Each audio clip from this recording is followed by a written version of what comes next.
bisa hadiri, dan setelah itu kita melakukan sholat isya berjamaah, dan setelah sholat isya berjamaah nanti lanjutkan pembacaan yasin dan surat kalam atau tulisan. Demikian rangkaian acara kita peringatan selamat pada malam hari ini, dan nanti jam 10 akan dimulai pembacaan hikayat. Namun untuk berkahnya acara kita pada malam hari ini, mari sama-sama kita membutuhkannya dengan melafazkan lafaz basmalah. Bismillahirrahmanirrahim. Selanjutnya kita masuki acara pertama, yaitu pembacaan berzakir yang akan dimulai oleh Bapak Tuan Guru Masuk Imam. Kepada beliau dipersilahkan.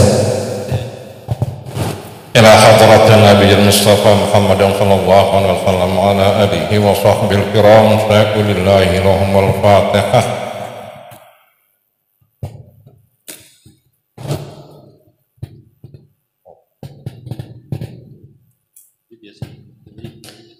Al-jannatu wa na'imuha ta'tu liman yusalli wa yusallim wa yubarik alaih. Bismillahirrahmanirrahim.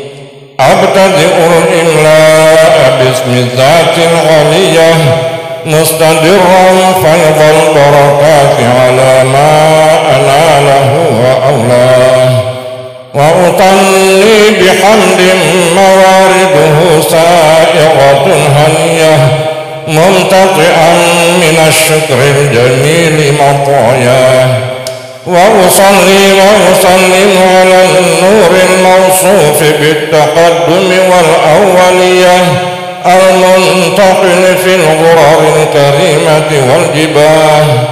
واستمحوا الله تعالى رضوانا يخص العطرة الطاهرة النبوية ويعم الصحابة والأتباع ومن والاه، واستهديه هداية لسلوك السبل الواضحة الجلية وحفظا من الغواية في خطة الخطأ وخطاه.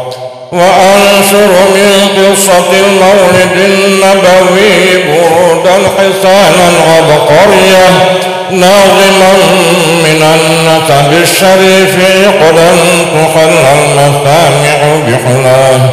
واستعين بحول الله تعالى وقوته القوية فإنه لا حول ولا قوة إلا بالله. أطر اللهم قبره الكريم بعرف شديد من صلاة وتسليم. اللهم صل وسلم وبارك عليه.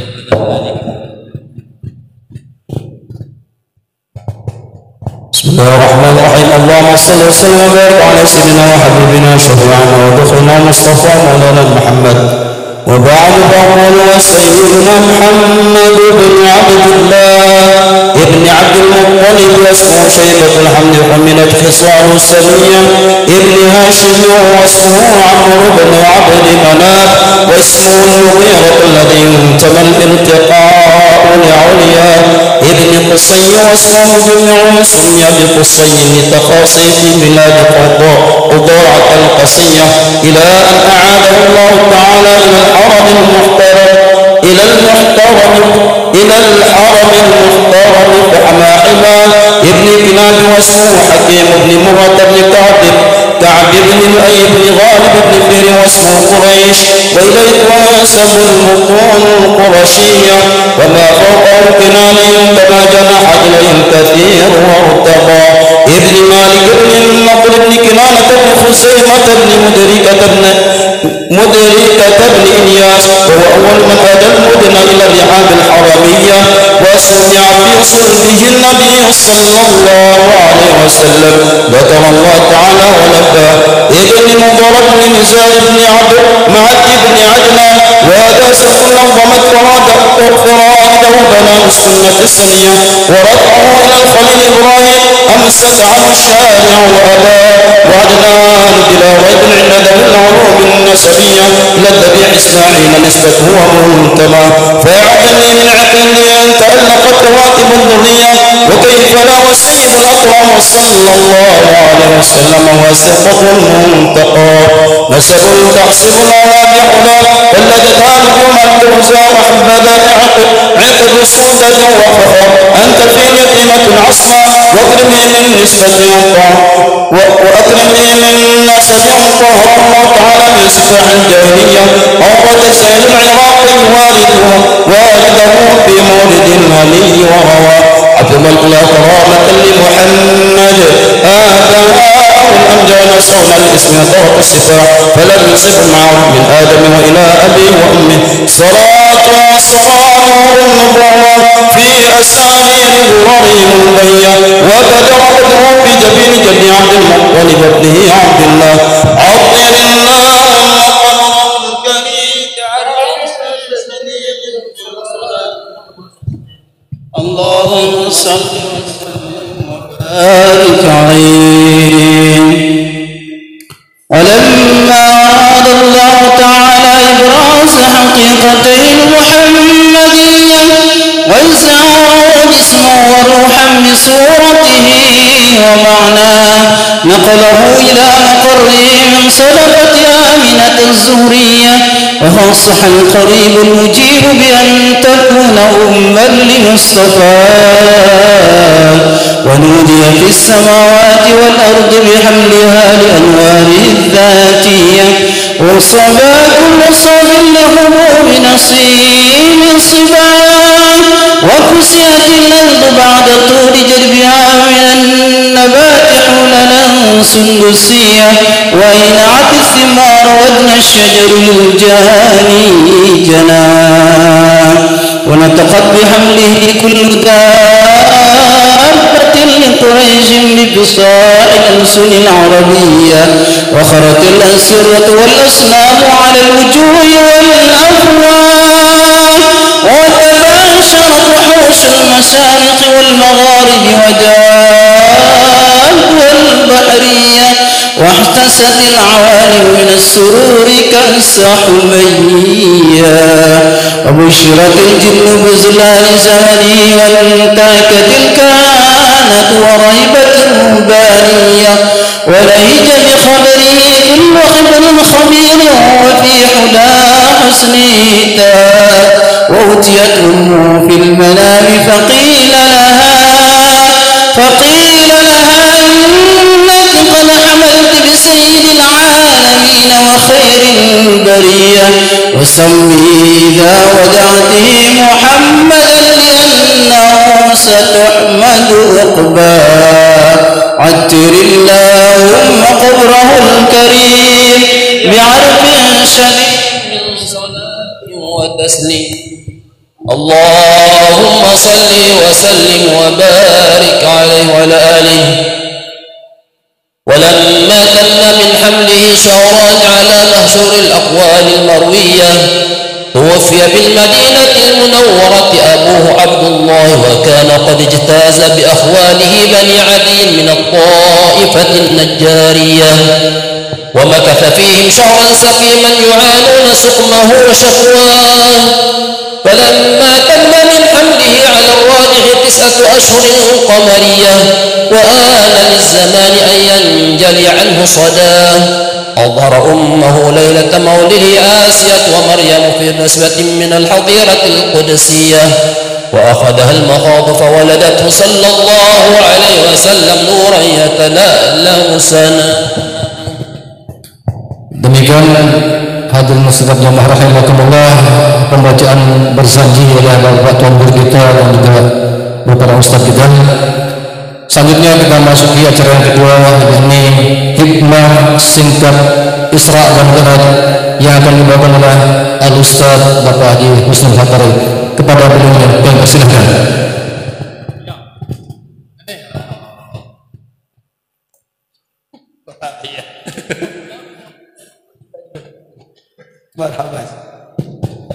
Assalamualaikum warahmatullahi wabarakatuh. Bismillah, Masya Allah, la yasubul khaira illallah. Bismillah, Masya Allah, la yasribus su'a illallah.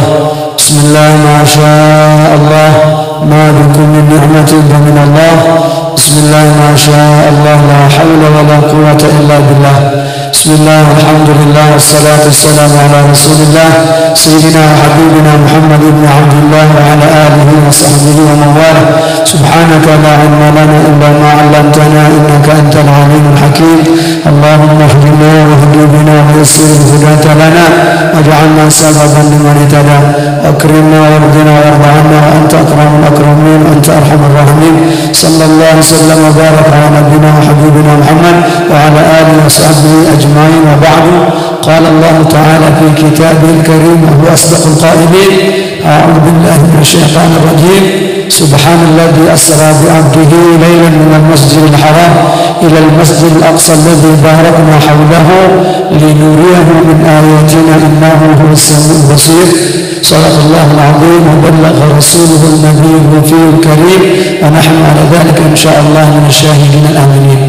Hadratul muhtaramin, bapak-bapak, para tuan guru, para asatid, bapak-bapak, para tokoh masyarakat, tokoh agama, bapak-bapak, ibu-ibu, saudara-saudari, hadirin dan hadirat jamaah Masjid Al-Mustafa yang dirahmati oleh Allah Subhanahu wa Ta'ala. Pertama dan utama tentu kita tidak henti-hentinya memuji Allah Subhanahu wa Ta'ala dengan sama-sama mengucapkan sebaik-baik pujian yang diajarkan kepada kita oleh Allah Subhanahu wa Ta'ala, yakni alhamdulillahirabbil alamin.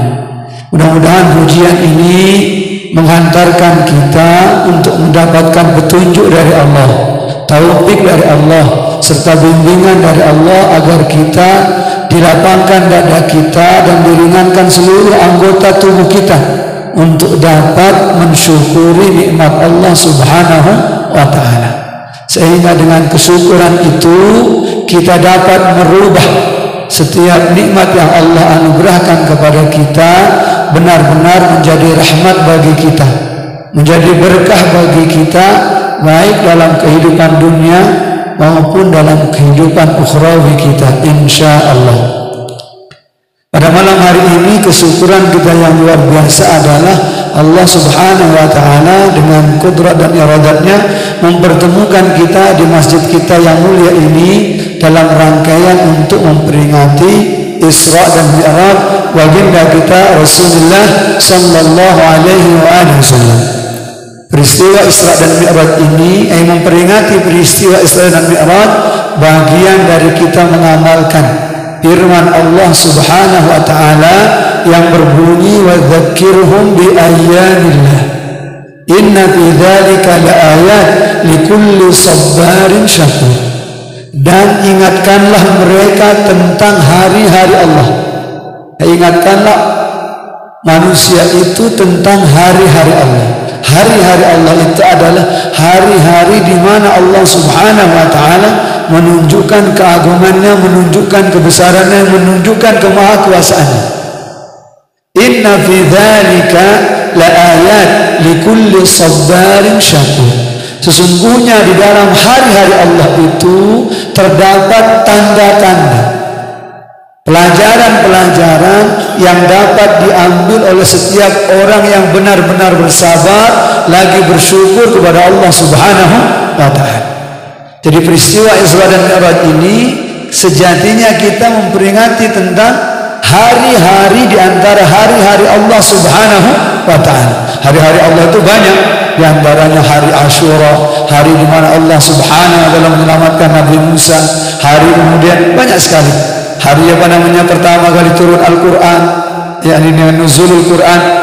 Yang paling utama di antara hari-hari itu tentu bagi kita sebagai umat baginda Rasulullah sallallahu alaihi wasallam adalah maulid daripada baginda kita Rasulullah sallallahu alaihi wasallam. Karena jika tanpa maulid itu maka tidak akan lagi namanya nuzulul Quran, tidak akan ada lagi namanya peringatan Isra dan Mi'raj. Maka alhamdulillah tadi kenapa peringatan kita ini kita awali dengan pembacaan maulid Barzanji. Jadi untuk mengingatkan kepada kita bahwa semua peringatan-peringatan yang kita akan lakukan itu adalah tidak lain dan tidak bukan di antaranya tujuannya adalah untuk kita mempelajari sejarah kehidupan baginda kita Rasulullah sallallahu alaihi wasallam.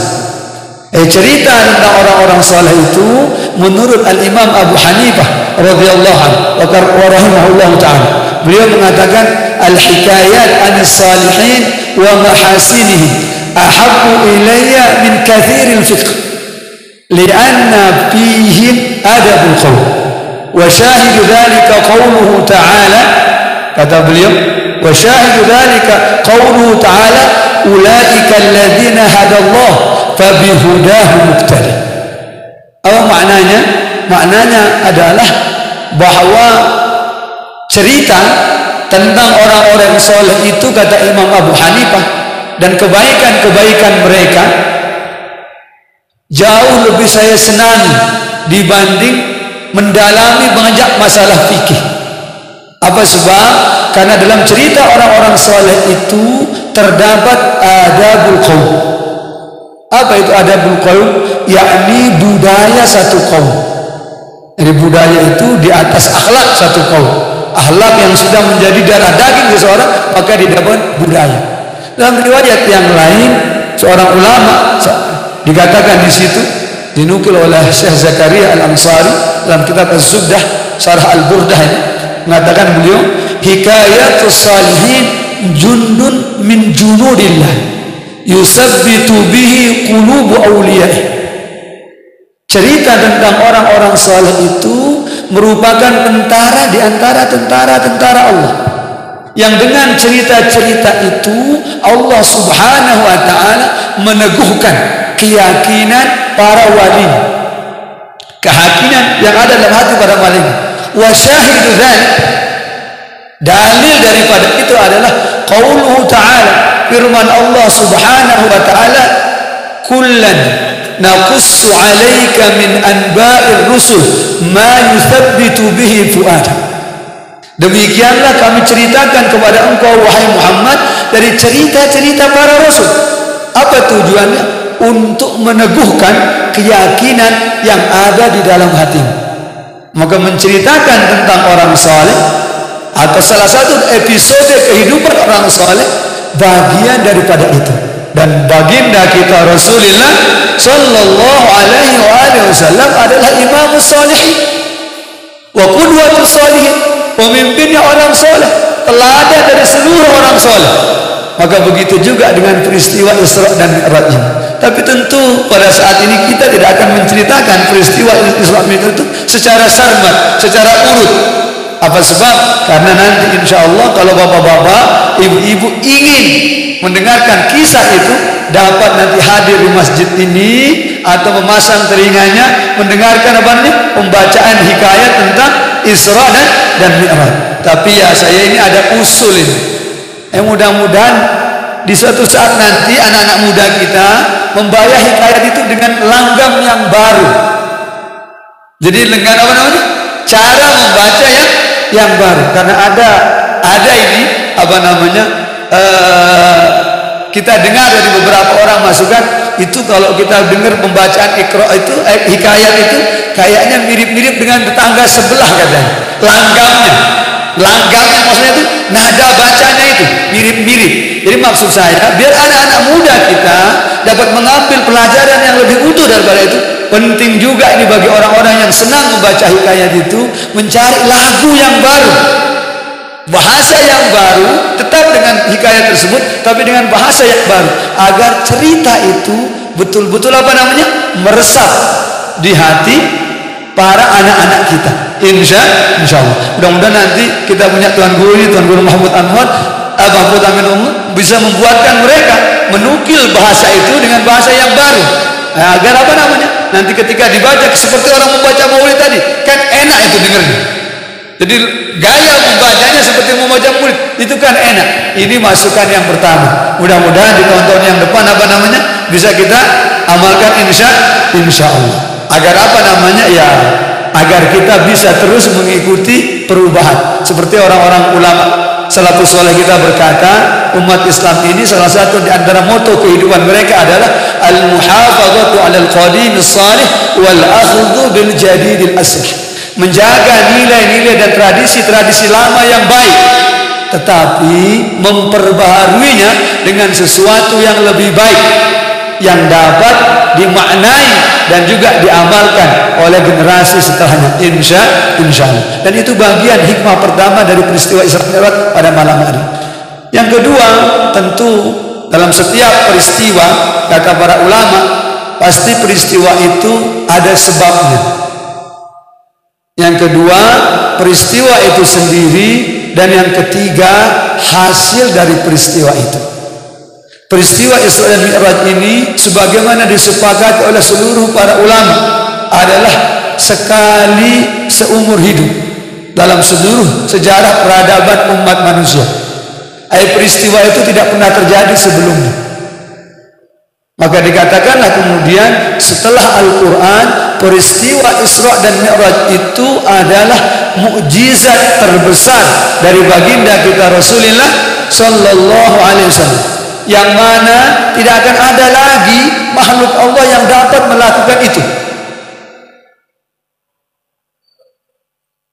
Setelah Rasulullah tidak akan ada lagi orang yang mampu melakukan perjalanan sebagaimana perjalanan yang dilakukan oleh baginda kita Rasulullah Sallallahu Alaihi Wasallam. Tapi mengapa Allah Subhanahu wa Ta'ala memberikan peristiwa itu kepada Nabi? Ini kita bicara tentang sebab. Ini paling penting, karena seperti yang kita tahu, sebagaimana sering dibaca dalam tarikh sejarah baginda kita Rasulullah Sallallahu Alaihi Wasallam, hampir selama 10 tahun baginda kita Rasulullah Sallallahu Alaihi Wasallam berdakwah, beliau tidak pernah sedetik pun terlepas dari cobaan-cobaan dan ujian-ujian.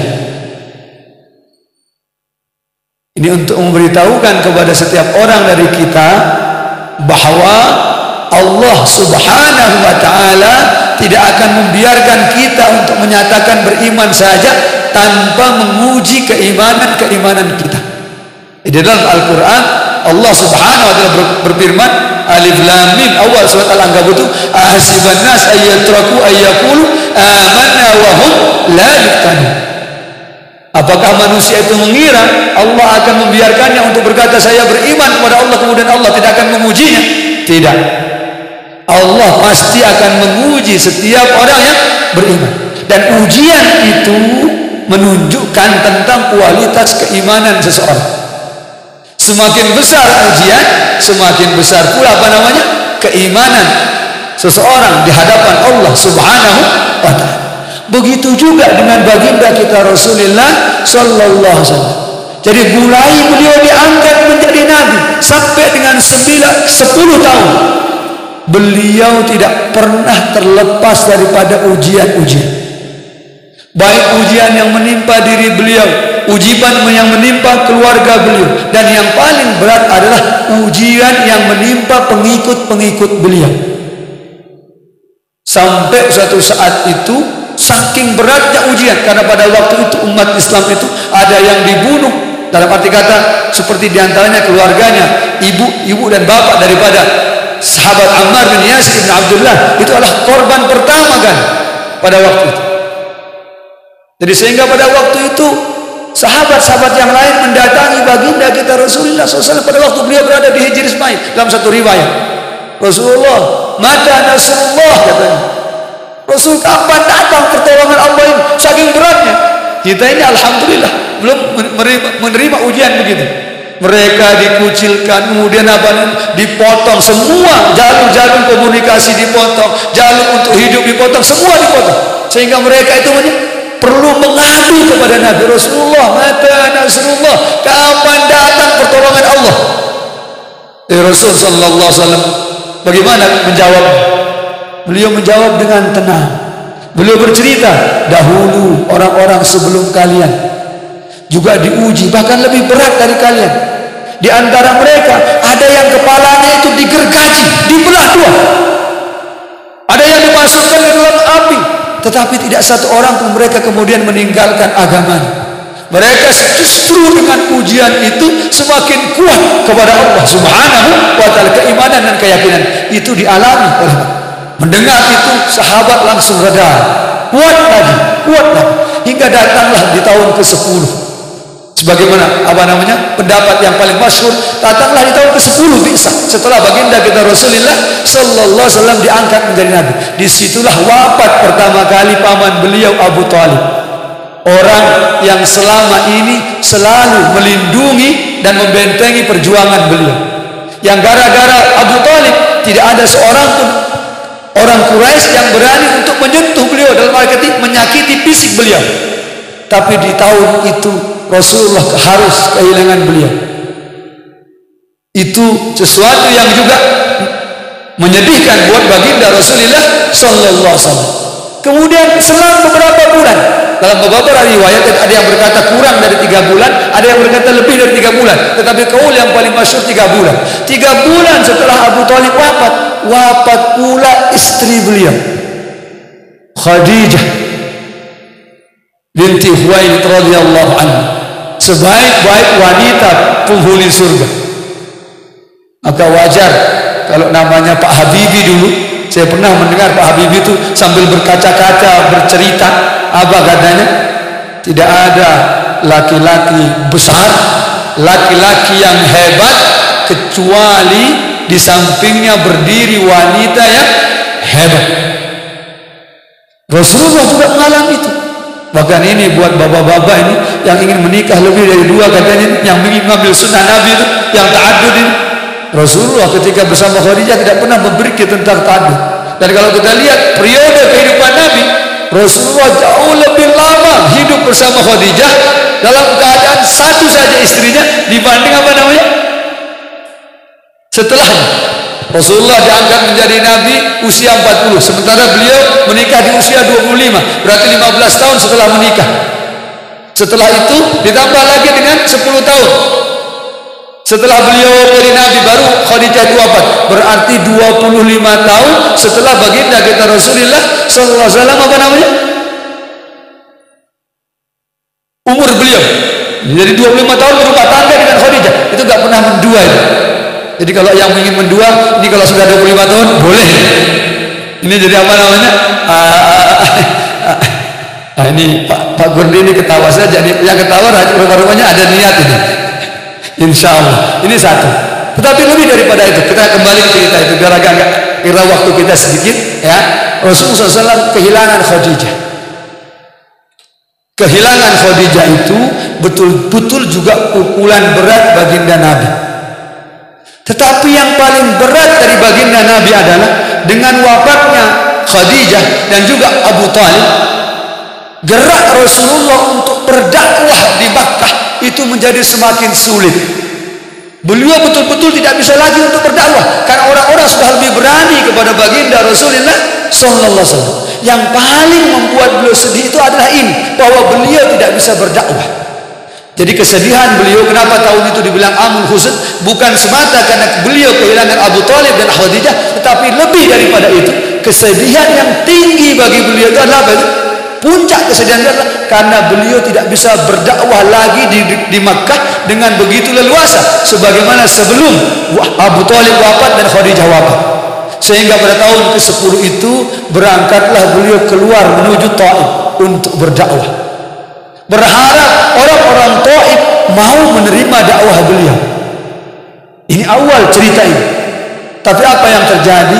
Ternyata perlakuan orang-orang Taif jauh di luar harapan baginda kita Rasulullah sallallahu alaihi wasallam. Bahkan beliau di sana dilempari, baik dengan batu dan riwayat dengan kotoran, sampai darah itu hampir menetes dari dahi baginda Rasulullah sallallahu alaihi wasallam. Dalam satu riwayat Rasulullah harus menahannya untuk itu karena takut kalau sampai darah beliau menetes ke tanah itu, maka di situ Allah kemudian akan menurunkan azabnya bagi kaum itu. Rasulullah menahannya pada waktu itu. Beliau pulang dari situ. Di situ terkenal sekali doa baginda Rasulullah sallallahu alaihi wasallam ketika berada di Taif. Allahumma inni asku ilaika du'fa quwwati wa qillata hilati wa hawani 'ala an-nas. Anta rabbul mustad'afin wa anta rabbi. Jadi kalau kita baca doa itu, Allah, Kita mungkin bisa membayangkan betapa pada waktu itu sesaknya dada baginda Rasulullah. Ya Allah, hanya kepada Engkau-lah aku mengadukan lemahnya kekuatanku. Hanya kepada Engkau-lah aku mengadukan betapa sempitnya usaha yang bisa aku lakukan untuk berdakwah, menyampaikan ajaran. Yang paling menyedihkan adalah ucapan beliau, hanya kepada Engkau-lah aku mengadukan apa itu? Hawani 'alan nas, betapa hinanya aku di hadapan manusia. Disitulah kemudian Allah itu subhanallah, sampai di situ datang malaikat apa namanya, yang membawa, yang diwakilkan oleh Allah subhanahu wa ta'ala untuk menjaga gunung Taif itu datang ke sana. Ya Rasulullah, apa yang kau perintahkan, apa perlu saya angkat apa namanya gunung ini untuk menjatuhkan? Tapi beliau tidak memperhatikan itu, tidak. Beliau berkata, saya berharap akan ada dari sulbi mereka yang tidak beriman hari ini, ada yang kemudian nanti mengikuti ajaran agama ini. Di situ datang pujian Allah. Allah langsung berfirman, wa innaka la'ala khuluqin 'adzim. Sungguh engkau Muhammad benar-benar berada dari memiliki akhlak yang sangat agung. Jadi agung, yang bilang agung itu Allah. Kalau seseorang bilang agung, kita bisa mengukur, karena keagungan seseorang menurut seseorang itu sesuai dengan ukuran orang. Tapi bagaimana mengukur keagungan kalau menurut Allah subhanahu wa ta'ala? Sehingga dikatakan dalam sebuah ayat, saya lupa syairnya, tapi semaknanya adalah bagaimanapun kerasnya dan tingginya dan hebatnya orang memulia Nabi, apalah arti pujian itu jika Allah subhanahu wa ta'ala memujinya dalam firman. Ada pujian untuk baginda kita Rasulullah SAW. Dalam riwayat, disitulah kemudian turun ayat Al-Quran, surat Wad-Duha dan surat Al-Insyirah. Sehingga kata Syekh Muhammad Said Ramadan Al-Buti, peristiwa Isra dan Mi'raj itu seakan-akan ingin menunjukkan kepada Nabi isi dari seluruh surat Al-Insyirah itu.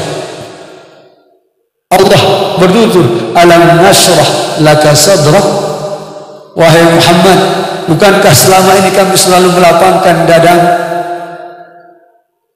Wa wada'na izrak, bukankah kami selama ini apa namanya, alam nashrah laka sadrak wa wada'na anka wizrak alladzi anqadha dhahrak, bukankah selama ini kami telah menurunkan beban yang selama ini apa namanya memberatkan punggung.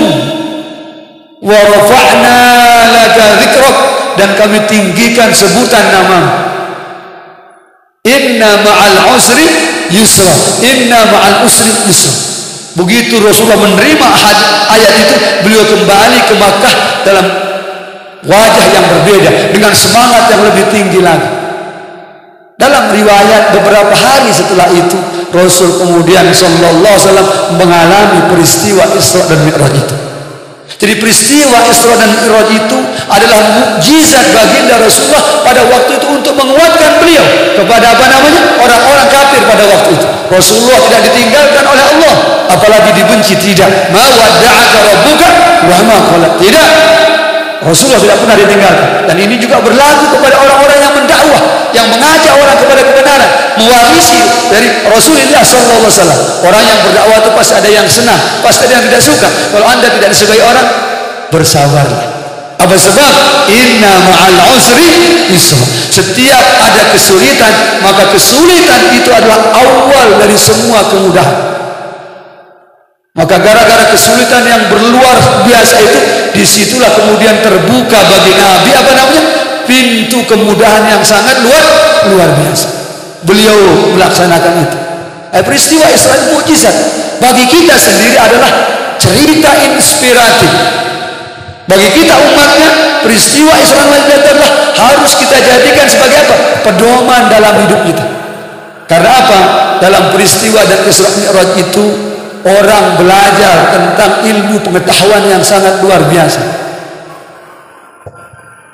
Jadi pelajaran tentang matematika ada dalam peristiwa Isra dan Mi'raj itu. Kalau hari ini peristiwa Isra mungkin tidak ada, Tidak ada pesawat hari ini kalau tidak ada peristiwa apa namanya?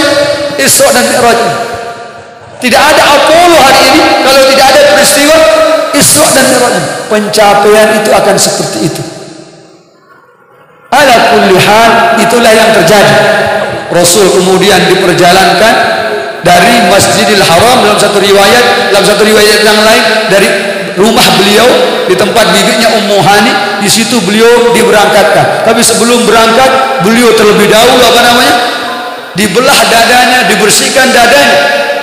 Kemudian diisi dengan ilmu dan hikmah. Apa yang kita lihat dari cerita itu nanti memberitahu kita tentang sholat. Orang sebelum sholat dia harus membersihkan dirinya, karena nanti buah dari peristiwa Isra dan Mi'raj itu adalah sholat. Rasulullah sebelum Isra dan Mi'raj harus dibersihkan dulu. Ini pelajaran pertama bagi kita umat Islam, harus menjaga kebersihan kita, kebersihan zahir, dan utamanya lagi kebersihan batin kita. Kita belajar dari itu. Baru kemudian Rasulullah diperjalankan. Jadi Rasulullah itu diperjalankan, aktornya adalah Allah. Allah yang memperjalankan. Jadi bukan mengukur dengan kekuatan baginda kita Rasulullah sallallahu alaihi wasallam. Berangkatlah beliau. Dalam perjalanan nanti diceritakan nanti Rasulullah bertemu dengan wanita yang tua tapi penuh dengan perhiasan. Nanti diberitahu oleh Jibril, wanita itu ibaratnya dunia. Dunia itu sudah tua. Setua wanita itu. Tetapi orang tetap berhias. Karena kecintaan orang kepada dunia, dia lupa bahwa dunia itu sudah tua. Nanti kemudian berjalan lagi dalam riwayat, Rasulullah dipanggil dari mendengar seruan dari sebelah kanan, tapi beliau terus berjalan. Sebelah kiri terus berjalan. Rasulullah diberitahu nanti oleh malaikat Jibril, yang memanggil kamu dari sebelah kanan itu orang-orang Yahudi, penyeru Yahudi. Kalau tadinya engkau berpaling, niscaya umatmu akan seperti orang Yahudi. Bagaimana itu? Umat kita seperti orang Yahudi, orang yang keras hatinya. Dikasih pengetahuan, dia tidak mau beriman kepada Allah Subhanahu wa ta'ala, selalu merasa dirinya lebih baik dari orang lain, dari Yahudi. Karakter orang Yahudi itu adalah dia selalu merasa dirinya lebih baik dari orang lain dan selalu memandang orang lain rendah, sehingga dengan karakter itu dimanapun dia berada dia selalu merusak. Ini karakter. Yang kedua, yang kiri, kata Rasulullah, dia kata oleh Jibril, yang kiri itu kalau kau berpaling itu penyeru katanya dari Nasrani. Kalau seandainya engkau berpaling menjauhi dia, niscaya umatku akan menjadi Nasrani. Apa Nasrani? Orang-orang Nasrani itu orang-orang yang lembut hatinya. Biasanya karena lembut hatinya, jadi dia mudah diombang-ambingkan. Maksudnya perasa. Kalau orang sekarang bilang baper, selalu terbawa perasaan. Orang-orang Nasrani, maka orang Nasrani itu sifatnya siapa di sampingnya dia akan ikut. Itu sebabnya nanti kita dapat di dalam Al-Quran itu Al-Maghdub itu orang Yahudi, Al-Dhalin itu apa namanya? Orang Nasrani. Ghairil maghdubi alaihim waladdallin. Bukan jalannya yang orang yang dimurkai, yakni orang Yahudi yang sombong itu, bukan juga. Waladdallin, orang yang tersesat. Apa itu? Orang yang tahu kebenaran tapi kalah hatinya tidak kuat. Maka Rasulullah kemudian diambil itu, umatmu itu ada di antara itu. Maka nanti dikatakan dalam Al-Quran, wa kadzalika ja'alnakum ummatan wasata. Kita ini wasat antara Yahudi, antara Nasrani. Tidak terlalu Yahudi, tidak terlalu Nasrani. Inilah juga perjalanan Israel. Begitu seterusnya sampai Rasulullah SAW sampai di Baitul Maqdis. Baru sebelum berangkat ke atas, Rasulullah dikasih pilihan. Pilih apa namanya? Susu atau arak. Dia pilih susu. Hudita ilal fitrah, kata Jibril. Kamu telah memilih fitrah. Apa itu fitrah? Fitrah adalah tabiat sebagai manusia. Karena susu itu tidak ada campur tangan orang lain di situ. Susu yang asli, yang ada baik oleh seorang ibu kepada anaknya atau oleh binatang seperti susu unta, itu tidak campur tangan manusia. Langsung murni rezeki dari Allah Subhanahu wa ta'ala. Itulah umat ini. Dalam riwayat ada yang berkata, ada yang mengatakan Rasulullah menjadi imam di Baitul Maqdis. Ada juga yang berkata Rasulullah menjadi imam nanti di Baitul Ma'mur. Wallahu a'lam bishawab. Ada riwayat mengatakan begitu. Yang jelas kemudian Rasulullah mengimami salat. Kata seorang ulama dari Sanggit, mengapa Rasulullah menjadi imam salat? Ada 3 pelajaran yang utama katanya. Yang pertama adalah 1, bahwa agama para nabi itu semuanya sama. Agama para nabi semuanya sama. Yang berbeda syariat. Agama semua beragam sama. Itu Itu sebabnya maka mereka semua sholat di belakang baginda Rasulullah. Yang kedua, kata beliau, untuk menunjukkan keutamaan Rasulullah sebagai imam dari para nabi, penghulu para nabi, sayyidul mursalin. Itu yang kedua. Dan yang ketiga ini yang paling penting. Apa itu? Yakni untuk menunjukkan tentang kepemimpinan umat ini. Umat ini harus jadi terdepan. Tidak boleh dia mengikuti orang Yahudi, tidak boleh mengikuti orang Nasrani. Dari mana tahunya? Dari cara sholat yang dilakukan. Rasulullah mengimami mereka seperti sholat yang kita lakukan ini. Maka itu syariat Rasulullah SAW. Itu menunjukkan tentang kemuliaan umat ini. Luar biasa. Imam Busairi itu di akhir bait syairnya tentang Mi'raj itu, bi akramir rusuli kunna akramal umam. Karena kemuliaan Rasul itu, karena Rasul yang paling mulia, kita ini alhamdulillah dengan nikmat itu kita menjadi semulia-mulia dan seutama ulama umat. Itu juga pelajaran dalam peristiwa dan Islam itu. Terakhir sekali adalah bahwa apa?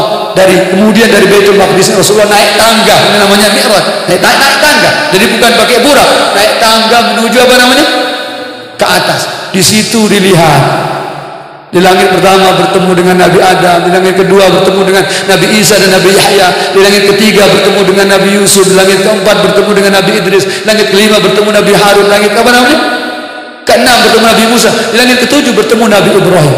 Tapi di langit pertama dalam riwayat Rasulullah diperlihatkan bagaimana ada orang yang mengambil batu dan memecahkan kepalanya dengan batu yang besar. Terus begitu.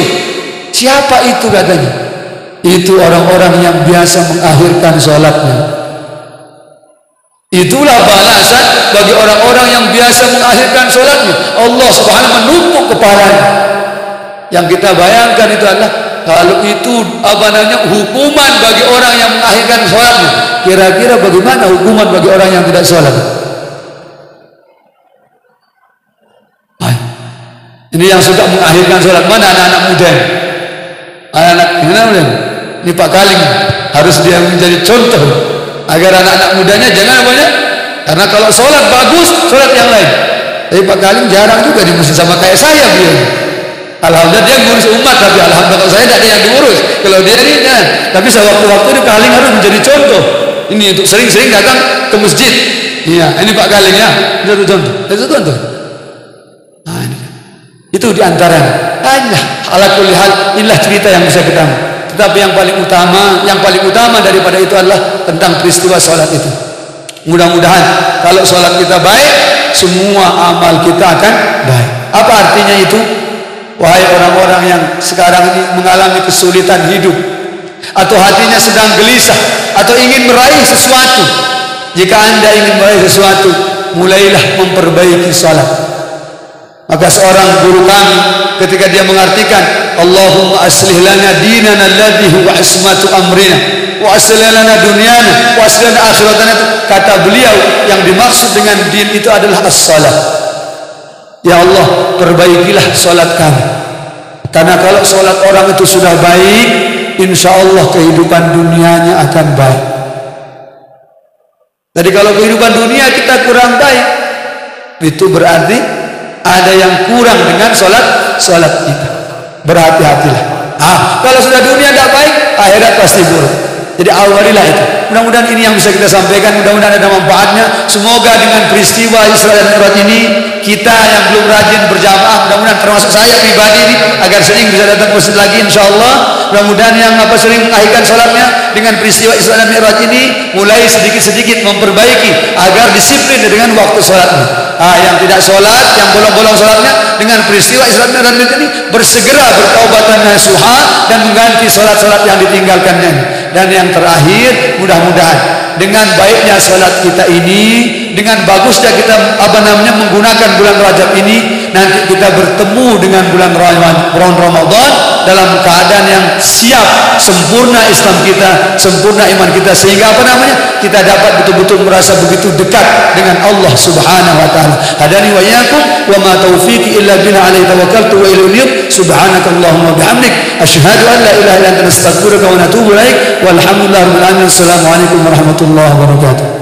Demikianlah آلهة لعلهم ينصرون لا يستطيعون نصرهم وهم لهم جند محضرون فلا يحزنك قولهم إنا نعلم ما يسرون وما يعلنون أولم يرى الإنسان أنا خلقناه من نطفة فإذا هو خصيم مبين وضرب لنا مثلا ونسي خلقه قال من يحيي العظام وهي رميم قل يحييها الذي أنشأها أول مرة وهو بكل خلق عليم الذي جعل لكم من الشجر الأخضر نارا فإذا أنتم منه توقدون أوليس الذي خلق السماوات والأرض بقادر على أن يخلق مثلهم بلى وهو الخلاق العليم إنما أمره إذا أراد شيئا أن يقول له كن فيكون فسبحان الذي بيده ملكوت كل شيء وإليه ترجعون صلى الله على محمد صلى الله عليه وسلم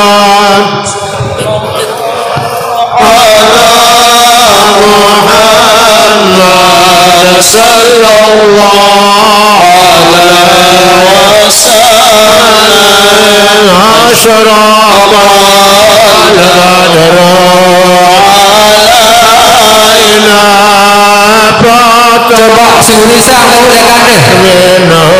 Si Indonesia mau silet. Darana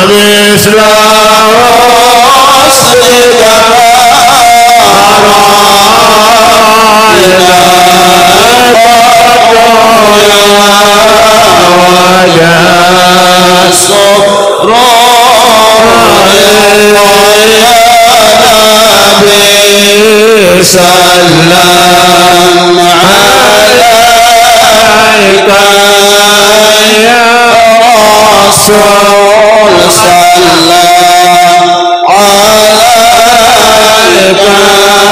ya Habib salam alaika salawatullah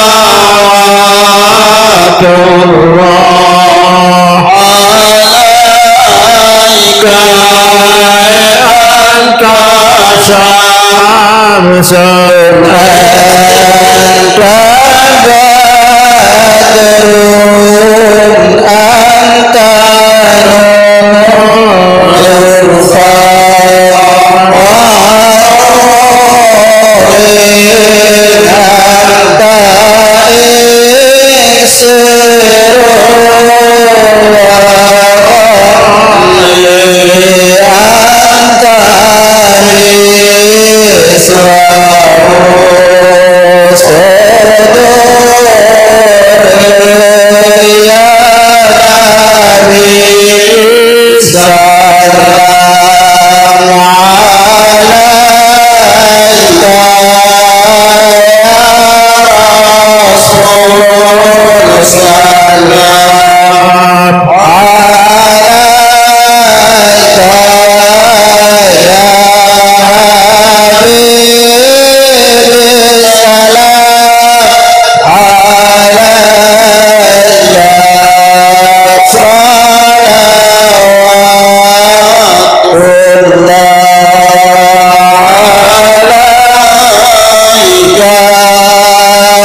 ولشيخنا ولجميع المسلمين والمسلمات والمؤمنين والمؤمنات الأحياء منهم والأموات شيء لله لهم الفاتحة.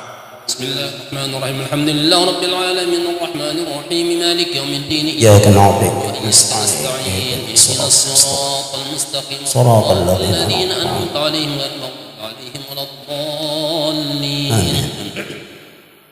بسم الله الرحمن الرحيم الحمد لله رب العالمين وبه نستعين على أمور الدنيا والدين والصلاة والسلام على أشرف المرسلين سيدنا محمد وعلى آله وصحبه أجمعين. أما بعد. Inilah cerita daripada Rasulullah sallallahu alaihi wasallam.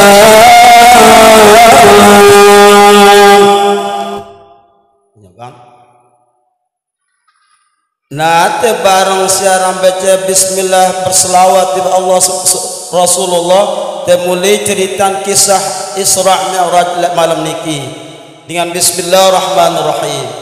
Dan cerita daripada Abu Hasan ibnu Ja'far as-Sadiq radhiyallahu ne kisah cerita Isra Mi'raj Nabi pada itu Sayyidina Abu Ja'far terhadap selamat si Allah Subhanahu wa taala. Maka barang siapa membaca akan dia antara mendengar dari permulaan datang ke saudara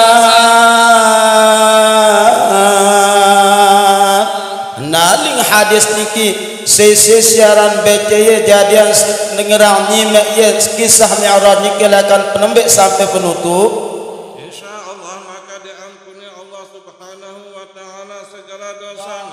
InsyaAllah dengan keikhlasan te barang-barang untuk nyimak dengaran kisah Mi'raj akan penembak sampai penutup, insyaallah tak ampun dosa te si Allah Subhanahu wa taala. Dan cerita daripada Abbas radhiyallahu anhu demikian sabda Nabi seperti sepohon kayu yang lurus dari cawanya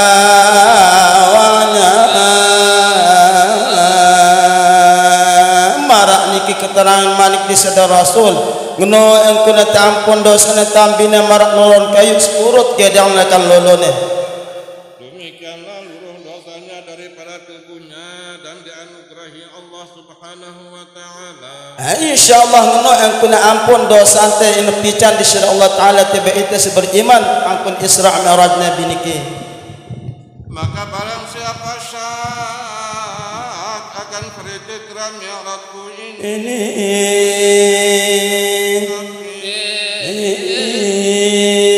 nah niki dalam hadis niki sesi regu-regu apalagi dan percaya tanah regu-regu doang dan percaya angkun Isra Mi'raj kisah niki ia jadi kafir te berlindung te Allah mudah-mudahan ante te yakin betul bahwa kisah Isra Mi'raj 100%-nya betul karena Allah dan Rasulnya. Dan tiada beroleh syafaat pada hari kiamat Jumat seperti Abu Jahal dan Abu Lahab yang nah ngono yang kune arak waktu te kumpul yang mahsyar ia lelah kepanasan dek mau syafaat lakan Rasulullah tambina mar Abu Jahal bareng Abu Lahab. Maka demikian ujar Nabi tatkala hamba Mi'raj dengan firman Allah Ta'ala marak niki basan Rasulullah kaji ni kita perintah Isra Mi'raj dengan firman Allah Subhanahu wa taala. Maka turun Jibril dan Mikail maka tatkala itu hamba di Mekah nak le mesene datang lekat Jibril dan Israfil meseniki Rasulullah arak le desa Mekah. Adapun pada seorang malaikat itu 80.000 malaikat yang mengiringi dia secara malaikat Jibril Israfil tekawal 90 malaikat ngawalnya. Setelah didengar oleh Abbas dan segala sahabat sekalian bahwasanya kurnia Tuhan terus kalian alam akan Tuhan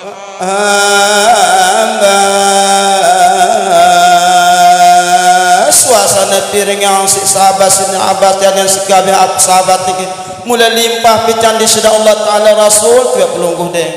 Maka sabda Rasulullah demikianlah firman Allah Ta'ala pada Jibril dan Mikail alaihi wassalam. Ngamarak niki keterangan manik di sida Rasul ke jini kita perintah sesuai dengan Jibril di wahyu nian dalam Al-Quran ini dengan pergilah engkau ke dalam surga, ambil olehmu mahkota daripada kamar dan kain dan ikat pinggang daripada sundusin dan istimrar. Dari malaikat inte perintah sini Allah Ta'ala untuk membayar untuk pekakas Rasulullah kena kadu lalu Isra' Mi'rajnya. Pilih olehmu mahkota dan seekor burak yang lain. Pilih kekasihku Habibku Muhammad pakaian-pakaian sebagus dan surga ini kita tunggangan sebagus, burak sebagus, pilihan yang sepaling gagah. Maka pergi kamu kepada kekasihku Nabi Muhammad Mustafa sallallahu suruh ia naik ke langit. Nengit, manik di sedang